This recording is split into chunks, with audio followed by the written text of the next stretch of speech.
سلام، امید که جور و سلامت باشید. پذیرش یک از زیباترین هنرهای زندگی است. پذیرش یعنی قبول کردن خودمان با تمام نقص‌ها و ضعف‌هایمان بدون سرزنش و مقایسه با دیگران. وقتی خودمان را میپذیریم، آرامش درونی پیدا میکنیم و دیگر نیازی به تلاش به پایان برای ثابت ساختن خود نداریم.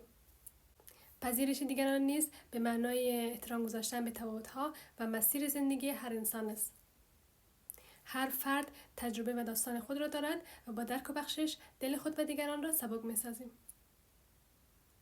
پذیرش به ما می‌آموزد که قضاوت‌ها را کنار بگذاریم و با دلی باز و مهربان با زندگی روبرو شویم. پذیرش نه تنها آرامش می‌آورد، بلکه راهی برای همدلی و خوشبختی واقعی است. زندگی زمانی زیبا می‌شود که یاد بگیریم، بپذیریم و رها کنیم. تشکر که مرا تا اینجا همراهی کردید. وقت خوب داشته باشید. خداحافظ.